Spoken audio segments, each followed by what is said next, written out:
ശബരിമല സന്നിധാനത്ത് തുടർച്ചയായി 18 പ്രാവശ്യം ദർശനം നടത്തിക്കഴിഞ്ഞാൽ ഗുരുസ്വാമിയായി മാറും. ഇത്തരത്തിൽ ഗുരുസ്വാമിമാർ ആകുന്നവർ ആചാരപ്രകാരം തെങ്ങിൻ തൈകൾ സന്നിധാനത്ത് സമർപ്പിക്കുന്ന ഒരു ചടങ്ങ് കൂടിയുണ്ട്.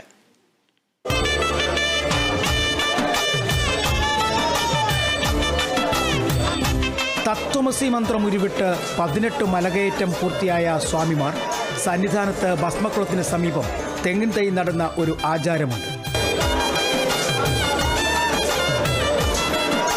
18ാം തവണ ശബരിമല യാത്രയ്ക്ക് മുൻപ് മുദ്രയണിയുമ്പോൾ സന്നിധാനത്തേക്ക് കൊണ്ടുപോകുന്ന തെങ്ങിൻ തൈയും കരുതും.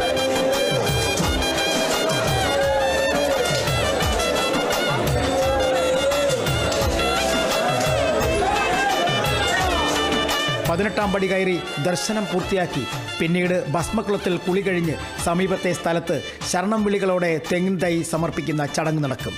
ഇതോടെ ഗുരുസ്വാമിമാരായി മാറും.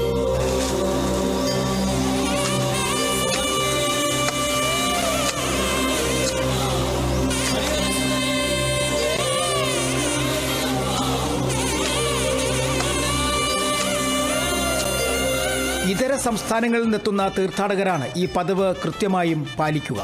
ശബരിമല യാത്രാ സമയത്ത് ഒപ്പം കൂടുന്ന സ്വാമിമാരുടെ കെട്ടുനിറയ്ക്കുന്നതും അഭിഷേകത്തിനുള്ള നെയ്യ് സമർപ്പിക്കുന്നതുമെല്ലാം ഗുരുസ്വാമിമാരായിരിക്കും. ഒപ്പം യാത്രയിലെ വഴികാട്ടിയും. ഗുരുസ്വാമിമാർ സന്നിധാനം സമർപ്പിക്കുന്ന തെങ്ങിൻ തൈകൾ ഇപ്പോൾ ലേലം ചെയ്ത് വിൽക്കുകയാണ് പതിവ്. ഇതിനായി ഒരു കരാറുകാരനെയും ചുമതലപ്പെടുത്തിയിട്ടുണ്ട്.